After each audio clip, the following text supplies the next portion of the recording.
beneficios a un postor, una serie de beneficios, desde la necesidad que no existía. Ante esos casos, ¿qué hacemos? ¿Qué hacemos? Se comunica al fiscal, porque ¿qué pasa cuando salen estos casos de impacto, no? Agarran y disparan, ¿no? A Fiscalía, al Congreso, a la Contraloría. Entonces todos empiezan a investigar. ¿Qué hace el fiscal? Va a la Contraloría y le dice, Contraloría, hazme la carpeta de control. ¿Qué es la carpeta de control? Hechos, normas incumplidas y nada más.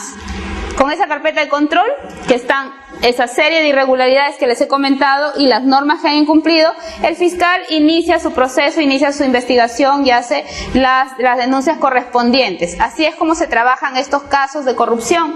El caso también de la Gambetta, de Néstor Gambetta, igual, se hizo una carpeta. Ahora, eso no significa que no se va a hacer la auditoría de cumplimiento, se hace la auditoría de cumplimiento luego, pero para que avance el proceso hasta no esperar a terminar la auditoría, que puede demorar 3, 4, 5 meses, se hace una carpeta de control, que es algo mucho más sencillo, y se le entrega al fiscal. El mismo fiscal se comunica con nosotros. Igual acá, la línea 2 del metro, ¿no? Se validó irregularmente la propuesta técnica del postor consorcio Negometro de Lima, ¿no? A pesar de que había excedido el método constructivo tradicional establecido en las bases. Las bases señalaban un método, y por tanto, si el postor no estaba cumpliendo con las bases, no debería de habérsele adjudicado, ¿no? Entonces, pero igual se le dio la concesión al Metro de Lima.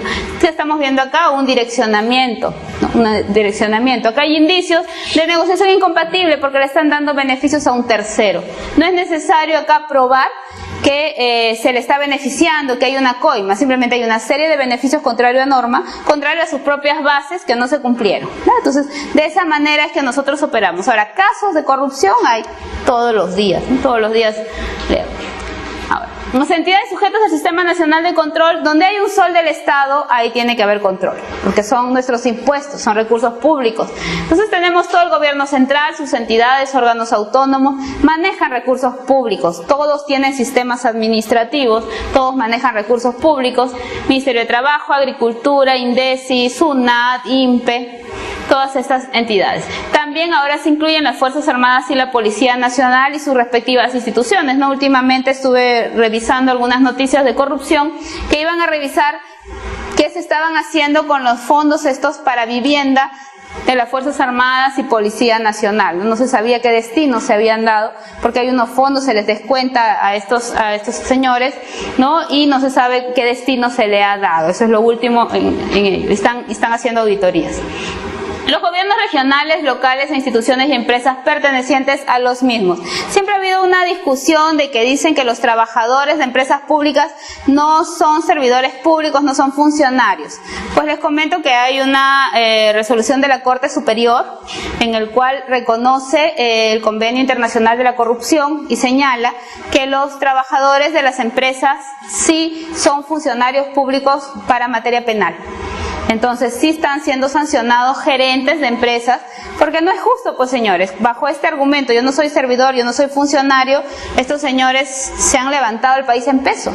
Ustedes van, por ejemplo, a Chiclayo y pueden ver, hay obras de saneamiento a Piura, Sullana, y ustedes ven que está inundado en desagüe. ¿Por qué está inundado en desagüe? Porque no colocan los materiales, las tuberías que tienen que ser. ¿Quiénes contratan esto? Las empresas del Estado, estas empresas de saneamiento. Ellos contratan eso, ellos hacen ahí su negociado y al final después dicen, por si acaso no me pueden sancionar porque de acuerdo a la Constitución política yo no soy trabajador público. Mentira. Ya hay opiniones de la Corte Superior y se vienen sancionando a los gerentes de estas empresas de saneamiento, ¿no? Estos son los más angelitos en realidad, ¿no? Bueno, gobiernos regionales, hay muchísimos casos. Hace poco se ha visto el tema de una municipalidad, etc. Las unidades administrativas del Poder Legislativo, del Poder Judicial, del Ministerio Público, los que vemos panorama, ¿no? Habrán visto en algún momento un negociado que se hablaba, ¿no? Para construir una sede de la Corte Superior, ¿no? Y le dice, dame el 5%, no el 10% y tú vas a ganar, ¿no? Entonces, en realidad, estas entidades también manejan recursos públicos, por lo tanto, tienen que ser susceptibles a control. Igual tienen que ser susceptibles a control. Entonces, unidades administrativas del Poder Legislativo, Poder Judicial y del Ministerio Público. Luego tenemos los organismos autónomos creados por la Constitución Política del Estado, por ley. Ellos también manejan recursos públicos, recursos, mis impuestos, nuestros impuestos, y estos pues también han habido muchos casos de corrupción en estas entidades. Por ejemplo, en el Jurado Nacional de Elecciones se encontró que un cajero había hecho un robo sistemático de 269.000 soles. Ustedes dicen, ¿cómo lo hizo? Entonces ha sido inhabilitado por la Contraloría y a la vez está siguiendo su proceso penal por falsedad. Lo que hacía es la típica, generaba servicios fantasmas, se conseguía recibos por honorarios de servicios archivísticos, de ordenamiento de papeles, etcétera, y como cajero lo iba camuflando en las cajas, nadie se daba cuenta, y al final se adueñó de 269.000 soles. Él confesó, ha sido inhabilitado para el Estado por Contraloría por 4 años y a su vez también está siguiendo su proceso penal por falsedad, ¿no? Entonces, una entidad que uno puede decir Jurado Nacional de Elecciones, son entidades grandes, pues también en todos los lugares hay que estar alerta porque existen muchísimos casos de corrupción, ¿no? Los organismos reguladores de los servicios públicos y las entidades a cargo de supervisar el cumplimiento de los compromisos de inversión provenientes de contratos de privatización. Ahí sí les voy a contar lo que me decía el contralor con el que trabajé muy de cerca, que ya falleció, que es Genaro Matute, ¿no? Yo le decía, ¿por qué yo tengo que revisar la interoceánica? O sea, ¿por qué yo tengo que revisar? ¿A mí qué me importa? O sea, ¿por qué tengo que ver eso? Si al final le digo, esos no son recursos públicos. No, me dice, un momentito. Si esa interoceánica, ¿en cuánto empezó? 800 millones. ¿En cuánto va ahorita? Me decía él, un hombre muy inteligente. 2.000 millones. Entonces me dice, esos 2.000 millones, esa diferencia lo van a pagar tus hijos, tus nietos y los demás. Porque eso lo va a pagar el Estado. O lo pagan cuando pasas el peaje, vas a pagar ese costo, porque la empresa va a recuperar su inversión, ¿no? Y va a recuperar los 2.000 millones, entonces, o lo van a pagar el Estado, lo va a tener que pagar, esos sobrecostos. Por tanto, igual hay que hacerle control simultáneo, era en esa época, a la interoceánica, el tramo 2, 3 y 4, y alertamos un montón de situaciones que ahora se están saliendo a la luz, recién ahora, ¿no? Pero en ese momento, cuando yo me quejaba y decía, ¿por qué tengo que amanecerme revisando interoceánica? Entonces me decía eso, tu generación, tus hijos, tus nietos y tus demás descendientes van a vivir pagando deuda por temas de corrupción. Así que es mejor dejar las cosas claras desde un primer momento, ¿no? Entonces es igual, Ocitel también, o sea, ¿no? Lo que yo mucho digo, la corrupción nos agarra los bolsillos a nosotros. Ustedes cuando van al sur, ahora los que ya todos vamos al sur a broncearnos un rato, pasan por los peajes. De pronto ya no son 4 soles sino 5 soles. De pronto ya no son 10 soles sino son 15 soles. ¿Por qué? Porque eso está en los convenios, ¿no? Entonces no hubo un ente regulador, un OCITRAN, que le dijo un momentito, tú no me puedes inflar los costos, tú no puedes cobrar tanto, ¿no? Esta inversión solo cuesta tanto. Entonces nosotros terminamos pagando el costo de la corrupción. Como decía, pues que en nuestro recibo de luz también había un monto que nos estaban cobrando de 2 soles, creo, ¿no? O algo así. Y uno no se da cuenta, ¿no? Uno no se da cuenta, pero en realidad, señores, de poco a poco va saliendo la plata y nosotros estamos siendo afectados por la corrupción directamente. Ocitel, ¿no se acuerdan ustedes que Telefónica tenía prácticamente el monopolio por un buen tiempo, tenía un contrato de estabilidad? Y cuando yo tenía mi teléfono, hacía unas cuantas llamadas y me salía 400 soles. 500 soles de recibo, ¿no se acuerdan? En esa época, hasta que llegó Belsao, TIM, después fue Claro, han entrado otras empresas y ustedes ven que ahora es increíble, ¿no? Uno puede pagar 40 soles y te comunicas con todo el mundo, RPC, RPM, cuando eso se debe aperturar desde un primer momento. Pero sin embargo, como las entidades reguladoras no velan por nuestros derechos, entonces obviamente nosotros estamos expuestos y seguimos pagando más y más, ¿no? Entonces, la labor de todas estas entidades es eso, OCITRAN. OCITRAN debió velar porque la carretera interoceánica no se elevara tanto el costo. No veló nada. Cuando nosotros le preguntamos por qué subió tanto, yo le dije, ¿pero por qué subió tanto? Le dije, OCITRAN, tú eres la supervisora de esta ejecución. No sé, me dice, acá hay un cerro de papeles, ponte a buscar a ver por qué subió, ¿no? Como estaba protegida por ley, no podías hacer nada. Entonces tú decías, por las puras buceo entre tanta información, si al final no voy a encontrar responsables.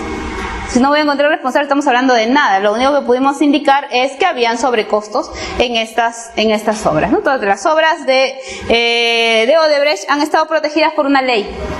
La Interoceánica, la línea 1 del metro, Proyecto Olmos, entre otras, estaban protegidas por una ley, ¿no? Las empresas del Estado, así como aquellas empresas en las que éste participe en el accionariado, cualquiera sea la forma societaria. Hay recursos públicos. Corpac ha tenido casos de que ha pagado millones por una construcción y no hay nada, ¿no? Petroperú, bueno, Hildebrand siempre para sacando sus casos de Petroperú, ¿no? Que le pagamos los masajes a los gerentes de Petroperú, ¿no? Porque las empresas del Estado son las que más se inciden en casos de corrupción. ¿Por qué? Porque ellos piensan que son privados. Dice, tiene el Estado, se ha sacado la lotería conmigo, yo estoy trabajando con ellos y piensan que son privados y piensan que todo le debe de pagar el Estado, lo cual es erróneo, porque en realidad son recursos públicos. Banco de la Nación también estaba pagando programas juntos a personas que ya habían fallecido, ¿no? Entonces hemos visto casos de funcionarios, trabajadores del Banco de la Nación paseando por Aruba, por el mundo, con dinero del Estado, ¿no? Entonces todas estas entidades son sensibles, susceptibles a la corrupción. En todas hay casos de corrupción que estamos viendo en realidad en la prensa. Las entidades no gubernamentales y las entidades internacionales por los recursos y bienes del Estado que perciban o administran.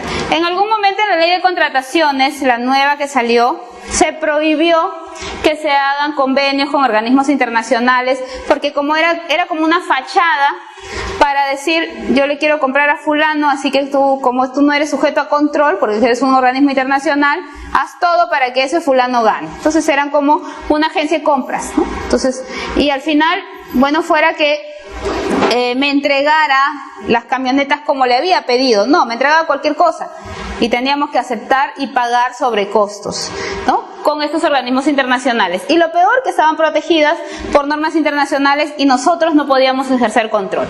Recientemente, en noviembre del 2015, ya cuando el gobierno estaba de salida, ¿no? Bien vivos, sacaron la ley 3035-6 que fortalece la transparencia y control en los convenios de administración de recursos. Ahora, con estos convenios, ¿qué se ha hecho? El metropolitano se ha hecho con este convenio. Entonces, cuando nosotros preguntamos por qué de 400 millones subió a 900 millones, ¿qué nos dijo Castañeda? No sé, no puedo decirles. Lo ha hecho un organismo internacional. Estaba protegido, ¿no? Entonces, ahora nuevamente con la modificación de la ley de contrataciones he visto que otra vez han abierto la opción de comprar con organismos internacionales, ¿no? A través de organismos internacionales. Otra vez han abierto la opción, ¿por qué? No lo sé, pero bueno, son decisiones de gobierno, señores, que en su momento se sabe. Todo sale a la luz, así que bueno. Todo sale a la luz. Entonces, la conformación, la ley 27785 dice que el Sistema Nacional de Control está conformado por la Contraloría General de la República, que es un ente técnico rector, que es el que dicta todas las disposiciones para ejercer el control gubernamental de una mejor manera, llegar cada vez más a las necesidades de los ciudadanos, en las mejoras de los productos y servicios de los ciudadanos. Cada vez, señores, estamos participando más.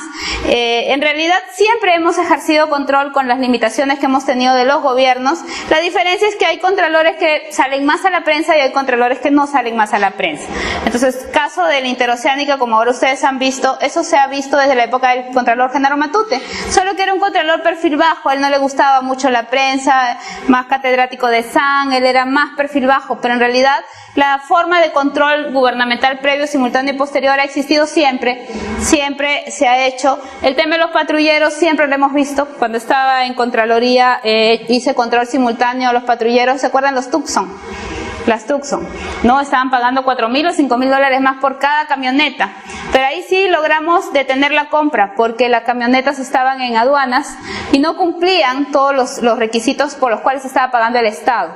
Entonces ahí se mandó un documento a la ministra de ese entonces y la ministra tuvo que paralizar toda la compra. Entonces, ¿qué vino después? Remate de Tucsons, ¿no? Remate de Tucsons. Ya estaban acá, pero ahí sí no se compraron las camionetas. Entonces el tema de las camionetas es tema ya repetitivo. De los equipos médicos siempre pasa lo mismo. Los equipos médicos que en otros países ya no los quieren, están obsoletos, y los médicos acá se resisten a utilizarlos, los compra el gobierno y los entregan. ¿Y los médicos qué hacen? No, dicen, está la vida del paciente, ¿no? Llegaban equipos para neonatos, oxímetros, esas cosas, con materiales para adultos. O sea, ustedes imaginan cómo van a poner esos equipos neonatos en cuidados intensivos con con accesorios para adultos, no, pues se pone en riesgo la vida del paciente. ¿Qué hace el médico? El médico lo que hace lo guarda en una caja y lo encajona. Tú le dices, ¿por qué lo encajona? No me sirve, esto no me sirve, dice, no me sirve. Bueno, así están pasando en realidad las cosas. No son modalidades nuevas, yo sigo leyendo las denuncias, ¿no? Decían que habían comprado armamento obsoleto, que en otros países por seguridad ya no los recibían, y acá los habían comprado como gran novedad. Yo digo, siguen con lo mismo y siguen con lo mismo, ¿no? Entonces, los órganos de control institucional tiene una directiva 007-2015 con sus modificatorias que va a regular. Ustedes dirán, ¿qué hacen estos auditores odiosos con su cara de amargos que no se juntan con nadie y que caen? Bueno, si ustedes quieren saber qué hacen, sus funciones, sus responsabilidades, quién los evalúa, está en la directiva 007-2015. Dependemos funcionalmente de la Contraloría. La Contraloría nos aprueba un plan anual de control, cuántos servicios de control simultáneo y cuántas auditorías vamos a realizar en el año, ¿no? La Contraloría es la que está revisando todo nuestro trabajo, y administrativamente el personal depende de la entidad porque es pagado por la entidad, pero el jefe del órgano de control institucional sí es pagado por la Contraloría. Entonces, si ustedes quieren ver las funciones, las responsabilidades, las evaluaciones al personal del órgano de control institucional, también lo está haciendo ya la Contraloría, ¿no? Entonces, también el personal de órganos de control institucional, así sean de la entidad, están siendo becados y están siendo capacitados en la Escuela Nacional de Control gratis, a efectos de que puedan ejercer un buen control gubernamental. Entonces tienen acceso a diferentes cursos, contrataciones, asociaciones públicas privadas, concesiones, todo, para que después no digan, yo no ejerzo control porque no sé. No. Son becados y gratuitamente estudian todos los cursos. Y ahora en la nueva sede de la Escuela Nacional de Control, que va a albergar 800 alumnos, yo soy profesora de ahí, ya me imaginarán que voy a tener más trabajo. Entonces, la nueva sede que están inaugurando últimamente. Las sociedades de auditoría designadas por la Contraloría, hay una directiva 012-2015, ¿no? Las firmas auditoras, ustedes saben que antiguamente creo que el primer gobierno de Alan, era obligatorio que se auditen los estados financieros. Entonces las firmas auditoras tenían trabajo, porque era obligatorio. Ahora no, la auditoría de los estados financieros en el sector privado es solamente para las grandes. Entonces, estas firmas se quedaron sin trabajo. ¿Qué ha pasado ahora? ¿Quién les está dando trabajo? La Contraloría. A través de esta directiva se registran en el sistema de Contraloría, les piden una serie de requisitos a los auditores, años de experiencia, capacitaciones, etcétera. Todos los cursos valen, estos diplomados, todo vale para eso. Y también concursan y la Contraloría los selecciona. Una auditoría a los estados financieros puede llegar a costar 100.000 soles, 150.000 soles, 500.000 soles, 1 millón de soles, dependiendo de la entidad, ¿no? Entonces, esos ganan los, concursan y ganan las mejores firmas y son las que hacen. Ernst & Young, KPMG también concursa para auditar estados financieros del Estado, sí, ¿no? Obviamente que agarran las carteras más grandes, Banco de la Nación, BCR, Superintendencia de Banco y Seguros, etc. Atribuciones del sistema. Todavía no son las 8. Formulamos, primero se efectúa la supervisión, vigilancia y verificación para garantizar la buena gestión y utilización de bienes del Estado. Como ustedes ven, este es el concepto del control gubernamental. El control gubernamental supervisa, vigila, quiere decir que puede ser previo, ¿no? Antes del proceso, puede ser simultáneo, estamos verificando el proceso, vemos un proceso millonario, si vemos que el Estado le da 200 millones a una entidad para hacer obras y hay un proceso que vale 100 millones, obviamente que la jefa de auditoría está ahí sentada conversando con los postores para ver que el proceso sea lo más transparente posible. Y cuando la obra está en ejecución, también estoy ahí como chinche, viendo que la obra camine correctamente y que el Estado no termine pagando más, pagando sobrecostos, etcétera, estén colocando los materiales, o sea, ¿no? Entonces, ese es un control simultáneo, supervisión, vigilancia. Cuando les digo que le malogro los negocios a las entidades cuando ya han direccionado el proceso porque quieren que gane tal o cual empresa, estoy haciendo un control simultáneo. La verificación ya es posterior, cuando ya la obra se liquida, se entrega, ya no hay nada que hacer, ya no te puedes arrepentir, ya firmaste la conformidad por las 200 camionetas que llegaron, no, pero no llegaron con todos los accesorios, tú ya firmaste.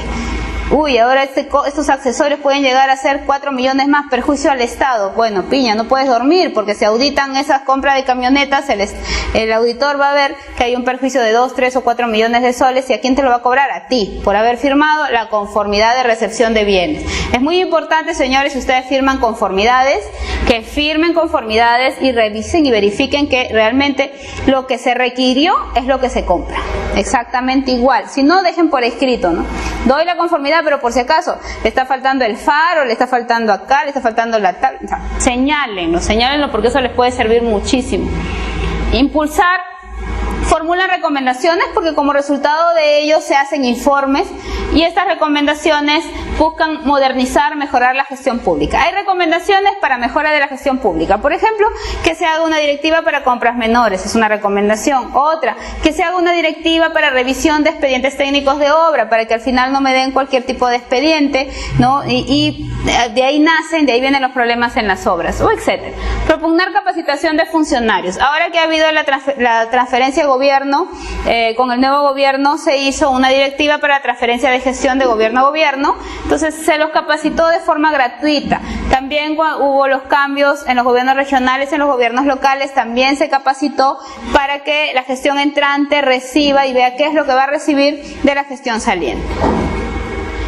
Emitir informes con sustento técnico y legal. Los informes de control resultantes de las auditorías de cumplimiento tienen carácter de pericia institucional. Es como un peritaje. Los fiscales ya lo consideran como un peritaje y en función a ello inician todas las acciones legales, civiles y penales correspondientes.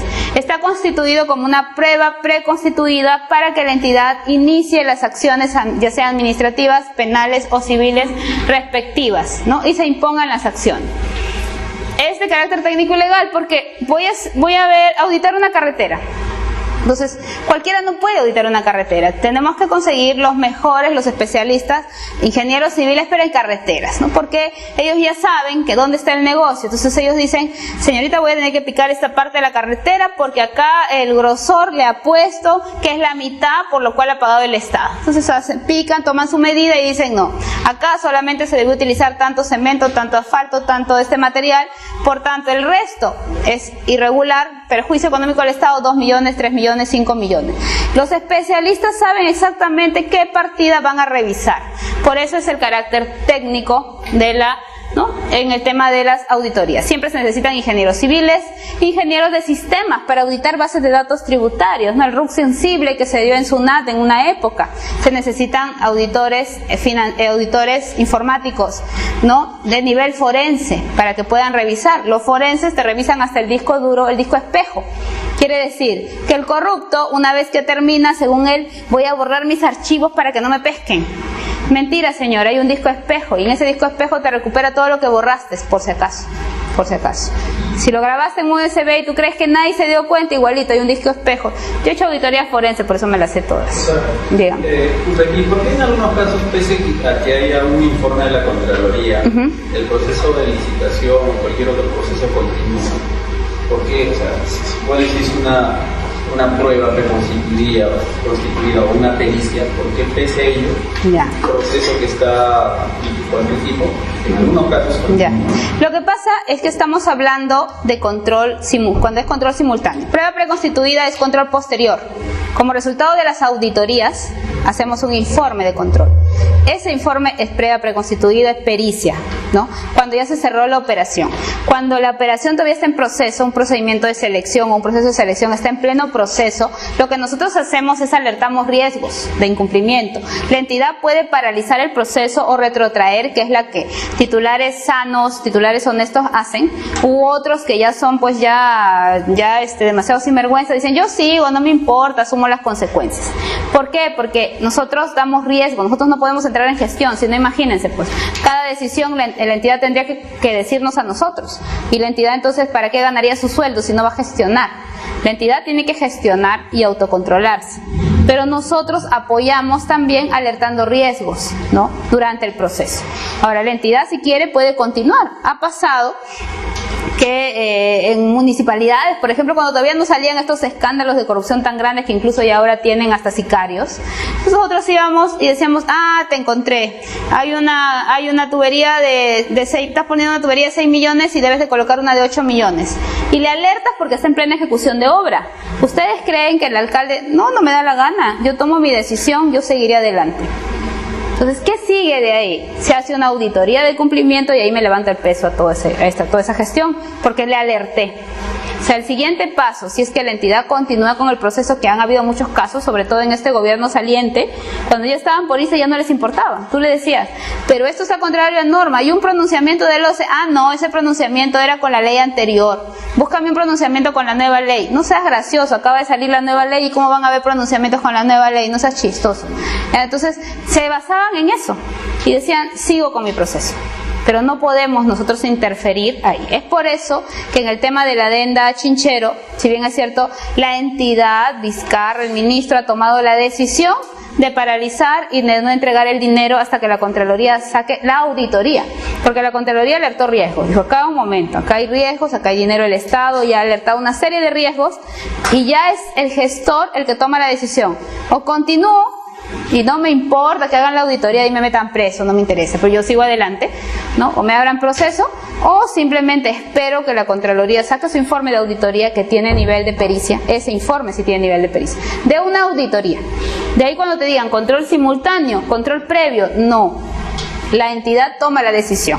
Nosotros solamente alertamos situaciones, la entidad o lo toma o lo deja. Ahora, si la entidad no lo toma, lo que nosotros hacemos es, tenemos esos riesgos guardados y la siguiente etapa se hace auditoría. Ya obviamente, ya te avisé y lo hiciste a pesar de que te avisé, ¿no? Exigir a funcionarios y servidores públicos la plena responsabilidad de sus actos porque identificamos presunta responsabilidad administrativa, civil o penal, ¿no? Brindamos apoyo técnico al procurador público en casos de hechos que tienen presunta responsabilidad penal o presunta responsabilidad civil, pues se le tiene que explicar al procurador para que inicie ya sea la denuncia o inicie la demanda. Principios del control gubernamental, la universalidad. Podemos controlar todas las actividades de la entidad y a todos los funcionarios, pero entiendan, hay miles de operaciones. A veces yo digo, quisiera sentarme debajo del escritorio del administrador porque quiero saber cuántos negociados hacen el día. No puedo, es imposible, ¿no? Le pongo cámaras, tampoco, porque se van al Chifa, se van a tomar un cafecito, entonces tampoco le voy a poder poner cámaras, señores. Entonces, ¿qué se hace selectivamente? Pero sí estoy obligado a evaluar selectivamente. Si yo voy a hacer un proceso de selección, como el caso de los pañales, estoy obligado a revisar desde los actos preparatorios, el proceso de selección hasta la ejecución contractual y hasta que se liquide el contrato y se cierre el contrato. Tengo que revisar cabalmente toda la operación. Si voy a revisar una ejecución de una obra, ¿ustedes creen que solamente voy a revisarme el proceso de selección del contratista y el proceso constructivo? No. Yo tengo que revisar primero el proyecto de inversión, que es la partida de nacimiento de esa obra. O sea, ¿qué es lo que van a hacer? ¿Cuándo, o sea, de qué componentes estamos hablando? ¿Cuánto van a ser los costos, los precios, etcétera? Segundo, tengo que revisar el expediente técnico de la obra, si este expediente técnico lo hizo la entidad o generalmente contratan consultores para que hagan el expediente técnico, ¿no? ¿Y por qué incido en ello? Porque los expedientes técnicos en las entidades, en las obras, ¿qué está pasando? Son plagios. A veces ustedes se encuentran que un solo consultor ha sido el suertudo, el ganador, que ha hecho los expedientes técnicos para las 20 obras que han hecho durante estos últimos 4 años. Ese fue el ganador. Y cuando tú revisas los expedientes, no le cambian ni el nombre ni la ubicación, ¿no? Obra de Morrosama Tacna, el expediente es igualito a la obra de San José Chiclayo. Y no le cambian ni el nombre, dicen Tacna, Chiclayo, Máncora, mezclan nombres, o sea, es un plagio totalmente que es evidente que cualquiera se puede dar cuenta. Entonces, por eso es necesario ver la elaboración del expediente técnico. ¿Qué pasó ahí? Entonces, el expediente técnico en sí, técnicamente, si está bien sustentado, es sencillo. Un expediente técnico tiene que tener estudios de suelos, un expediente técnico tiene que tener sus cálculos eléctricos, si van a haber equipamientos, tiene que tener distribuido todo el tema de las cargas, el tema de los equipos. Entonces hay aspectos que uno puede identificar a simple vista y ver si el expediente técnico cumple o no los términos para el cual yo lo contraté. No necesito ser ingeniero, es sencillo en el tema de obras. Luego viene la parte del proceso de selección de la ganadora de la empresa contratista que ganó esa ejecución de esa obra, ver si realmente este proceso ha sido transparente, si realmente ganó legalmente o le asignaron experiencia que no le correspondía porque son campeones en el Estado. A veces piensan que no te vas a dar cuenta y tú dices, a ver, este certificado dice 3 meses de experiencia. ¿Y por qué le han sumado el comité y le ha puesto 6? ¿De dónde le sacó 6? Me pongo a revisar y dice, no sé de dónde le sacó 6. Entonces al final digo, ah, no, son 3. Empiezo a sumar y resulta que ese contratista ni siquiera debió ganar. Sigo revisando más, empiezo a circularizar y a ver si realmente esa experiencia es verdadera o no. Resulta que era falsa, ¿no? Y que la entidad, a pesar de que el artículo 62 del reglamento de contrataciones exige fiscalización posterior al postor ganador, no le dio la gana y nunca lo hizo. Sin embargo, tenía un montón de denuncias de varios procesos que los ganadores tenían documentación falsa. Entonces, ¿ahí qué estamos viendo? ¿Estamos viendo que se dejó sorprender? No, no lo hizo porque a propósito no lo quiso hacer. Entonces, en realidad, es lo que venimos encontrando. O sea, ¿qué pasa? Si yo no reviso la obra desde expediente técnico, me estoy perdiendo gran parte de la historia. Gran parte de por qué esa obra, si debió acabar en 1 año, terminó en 2 y mal, porque es un elefante blanco que no se puede utilizar. Entonces, yo tengo que ver proyecto de inversión, tengo que ver expediente técnico, tengo que ver proceso de selección de la empresa que ganó de la suertuda, que ganó la ejecución de la obra, tengo que ver proceso constructivo, las principales partidas, dependiendo del tipo de obra, y luego voy al tema de la supervisión de la obra, ¿no? ¿Cómo contrataron a ese supervisor? Resulta que puedo encontrar que una obra que duró 12 meses, 8 meses, había inspectores que durante los 8 meses solo fueron 20 días a la obra. Entonces, ¿qué pasa ahí?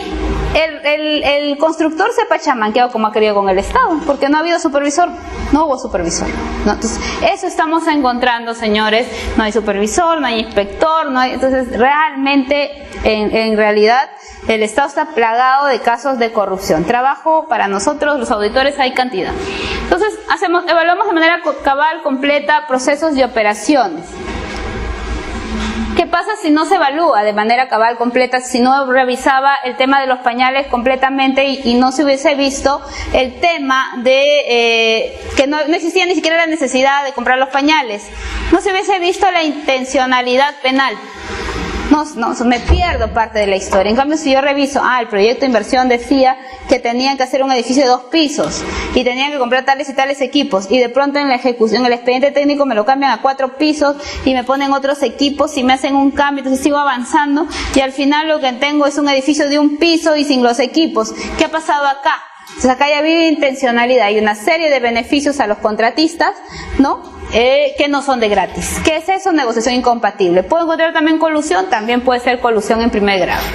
Autonomía funcional, organizarse y ejercer funciones con independencia técnica, y les he comentado que tanto la Contraloría y los órganos de control institucional son independientes técnicamente, el jefe es independiente, por tanto garantiza un control, ¿no?, con independencia. El carácter permanente define la naturaleza continua y perdurable de control. Ustedes dirán, señores, pero ¿por qué hay tantos casos de corrupción si se supone que el control revisa todo? Lamentablemente no es fácil analizar procesos de inicio a fin, como yo les comentaba. Es fácil contárselos porque, bueno, vengo trabajando, auditando e incluso viendo casos como Interoceánica y casos grandes desde el 2002. O sea, tengo 14 años, me voy por 15 años haciendo auditoría. Hasta el día de hoy la hago, por más que soy jefa de auditoría, sigo haciendo auditoría porque a mí me encanta. Por hobby lo hago. Tengo personal, pero igual lo hago. Entonces, ¿qué significa eso? Hay que tener mucha experiencia para poder identificar, porque los casos de corrupción van mejorando, se van actualizando. Por ejemplo, ¿no?, este tema de los convenios. Me tocó una entidad que primera vez que hacía una obra la hizo por convenio con el consorcio Uniserviuni.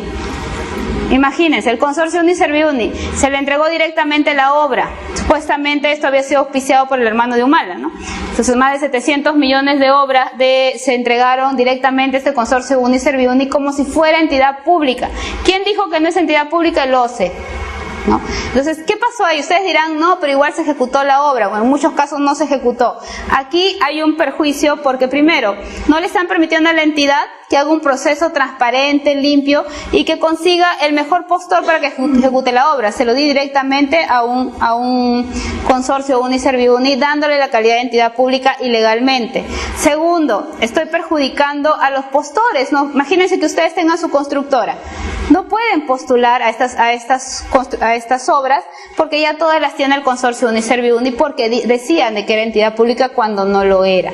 Entonces, ese caso en realidad, señores, es negociación incompatible, porque hay una serie de beneficios que se entregaron y encima las obras no están funcionando, están abandonadas, el Estado pagó el adelanto y no se sabe qué es del adelanto porque resulta que dicen que este consorcio Uniserviuni está quebrado. Eso es todo un tema legal en realidad, pero todos los casos de las obras construidas por el consorcio Uniserviuni tienen naturaleza penal, ¿no? Y están saliendo por colusión o por negociación incompatible. Y todos los funcionarios que han participado en este tema, no han suscrito el convenio, etcétera, etcétera, han validado, han participado, pues también están yendo a fiscalía, están siendo denunciados en su totalidad, ¿ya? Entonces, esa es una nueva modalidad que me pareció interesantísima cuando yo vi por convenio, qué inteligentes, ¿no? O sea, pero se le dieron la calidad de entidad pública a un consorcio que no es entidad pública y empecé a analizar todo el modus operandi en realidad. Yo decía, ¿y dónde está la coima? Porque supuestamente estas obras no tenían utilidad, supuestamente. Resulta que de ahí vienen los adicionales. Si las obras eran a suma alzada, no existe adicionales a suma alzada. Entonces, ¿qué hacían? Te entregaban la obra con el ascensor, pero sin cables. Los equipos sin cableado, sin aire acondicionado, etcétera, etcétera. Y lo demás te decían tenían que hacer adicionales. Entonces, si la obra era de 5 millones, terminaba en 10 millones, las que terminaron. En otros casos simplemente abandonaron, cobraron el adelanto y se fueron. Ahora, ¿ustedes creen que el consorcio Uniserviuni hizo las obras? No. El consorcio Uniserviuni le trasladaba las obras a empresas chiquititas que ni siquiera estaban acreditados en el Registro Nacional de Proveedores para contratar con el Estado. Le trasladaba a estas empresas chiquitas para que ejecuten las obras. Muchas de ellas no ejecutaron nada y terminaron peleando con el consorcio y el consorcio se llevó los adelantos. Ahora, para trasladarle, había un negociado, las empresas constructoras pequeñas indicaban de que le decía el empresario, el consorcio Uniserviuni, yo te doy la obra, pero tienes que pagarme pues unos 100.000 soles a la mano, ¿no? Todo era a la mano, porque mis muchachos, los estudiantes han trabajado, han hecho el expediente, han hecho la obra, yo he movido mis influencias para que el SNIP apruebe el proyecto, etcétera. 100.000 soles cuesta, si quieres, y te doy la obra. Entonces, hay tantas empresas constructoras que requieren experiencia para poder contratar en el Estado que aceptaban ese negocio. Entonces, tú dices, ¿dónde está la coima? ¿Dónde está? No la veo si la empresa está quebrada. La coima era directo, a la mano. O sea, por eso que cada vez que yo veo, asaltaron a tal persona que tenía 300.000 soles, yo digo, esa era coima, iban a pagar una coima a la mano, ¿no? Entonces, es un modo, ¿no? Y cuando yo pensé que ya se había acabado el tema de los convenios, sale el convenio en salud, ¿se acuerda? Con el arzobispado. Mi auditora penalista me dice, yo tengo una auditora, no es auditora, he sido procuradora y es la que me ve los temas penales, y ahora tiene su estudio de abogados aparte. Ella está gratis, trabaja por el tema de luchar contra la corrupción, y me dice, cuando ya habíamos acabado el caso consorcio Uniserviuni, que me quedé sorprendida de esa modalidad, me dice, ahora viene caso 2, arzobispado, me dice, ¿no? O sea, ¿ven? Entonces, uno tiene que estar preparado y seguirse preparando para poder atender esas modalidades de corrupción, ¿no? O sea, imagínense los que van a revisar la adenda y el contrato al aeropuerto Chinchero. Tienen que hacer una proyección de van, tira, alucinazo, para saber realmente si es rentable o no y cuál es la mejor solución. O sea, entonces cada vez en realidad la corrupción se está haciendo más especializada y se necesita de técnicos mucho más especializados. ¿Es fácil identificar los casos de corrupción? No, se necesita mucha experiencia. Una consulta. ¿Cómo aplican ustedes el sistema de control con la construcción de la escuela de control en Contraloría? La escuela de control. O sea, lo que he construido ahora es lo he hecho la UNI. ¿Lo ha hecho la UNI? Creo que lo ha hecho la UNI, no estoy segura en realidad, no tengo mucha referencia del tema. ¿Ustedes tendrían que entrar ahí también a hacer una fiscalización posterior? Hay un órgano de control institucional. Hay un órgano, la Contraloría tiene un órgano de control institucional. Sí. ¿No sería idéntico, o sea, autocontrolarse? Es que no tenemos otro, no hay otra instancia, hay un órgano de control institucional, pero generalmente la Contraloría lo trabaja con entidades públicas, ¿no? Para evitar estos problemas, no lo hace con entidades privadas, ¿no? O sea, no es que contrata con el consorcio Uniservidumbre y que eso es un negociado aparte y tenía su oficina como empresa privada en Surco, no. Hace un convenio con la UNI, con la misma UNI, con el rector de la UNI, se contrata. Entonces como que ahí es un poco más transparente porque es entre universidad, ¿no? Generalmente lo hace, no sé si en esta lo ha hecho, pero en otras sedes ha hecho un convenio con la UNI, ¿no? Entonces de una manera más transparente. ¿Cómo está? En realidad no tengo mayor referencia. Ahora, el carácter técnico y especializado, como les decía, opera bajo exigencias de calidad, consistencia y razonabilidad en función a la entidad. Cuando he estado en el SAT, pues he tenido tributaristas trabajando, ingenieros de sistemas para que revisen las bases de datos del SAT. Entonces tenemos que tener especialistas, abogados también especialistas en el tema de cobranzas coactivas, en el tema de reclamos, o sea, en realidad hay que tener especialistas. Cuando he estado en la Superintendencia de Bienes Estatales, también he tenido abogados especialistas en propiedad estatal inmobiliaria, que en realidad es todo un tema, porque no es lo mismo ver un terreno de 1978 con esas normas a ver un terreno con las últimas normas. O sea, las normas están bien desagregadas para el tema de propiedad estatal inmobiliaria, ¿no? Entonces hay desde afectaciones en uso, primera de dominio, etcétera. Entonces se necesitan especialistas dependiendo del tema, dependiendo de la auditoría que se va a realizar. Si voy a hacer una auditoría de carreteras, no es cualquier ingeniero civil, son ingenieros especialistas en el tema carretero. Lo más complicado es encontrar a los mejores especialistas en el mercado, ¿no? Ahora, cada vez hay muy buenos profesionales que en realidad están dispuestos a trabajar en control por un tema de que quieren que su país mejore. Entonces yo siempre aprovecho de esos profesionales y le digo, no es tanto el dinero, ¿no? Te voy a pagar 4.000 soles porque el Estado no me quiere dar más para un especialista, pero es un tema de que tú te vas a sentir bien porque estás contribuyendo con la lucha contra la corrupción, ¿no? Y le digo, el caso es interesante, Consorcio Uniservidumbre. No es un caso de corrupción grande a nivel nacional, entonces me dice ya, me interesa, ¿no? Entonces hay ahora profesionales que no les importa el tema económico, sino les importa el tema del país en realidad. Por eso digo, hay funcionarios buenos, muy buenos, como también los hay muy malos y que esos pues hay que sancionarlos. Ya hay una lista que ha salido en la página de Contraloría de inhabilitados, los nominados, una lista enorme de inhabilitados que está haciendo la Contraloría, así que ustedes pueden ahí buscar. Debido proceso de control. El debido proceso de control se garantiza siguiendo todas las normas que tenemos, que no es fácil, ¿no? Todas las normas, y sobre todo hay que respetar el derecho de defensa de las personas. Entonces, yo le puedo señalar un hecho contrario a norma, pero tengo que darle un plazo, máximo hasta 10 días, para que se defienda el auditado, ¿no? De repente, el auditor no revisó alguna norma, de repente alguna prueba que ustedes tienen bajo la manga o lo tienen en su escritorio, entonces de repente ese hecho presuntamente irregular ya no es irregular y no queda en observación. Ustedes tienen que darles toda la herramienta al auditor, ¿no? Y defenderse. La eficiencia, la eficacia y la economía con el mejor uso de los recursos. En realidad el Estado no da muchos recursos para que los auditen, así que siempre va a haber un mejor uso de los recursos. Trabajo sobra, señores, y en realidad para descubrir casos de corrupción grandes se necesita amanecerse en trabajando, porque en realidad no es un trabajo muy sencillo. Bueno,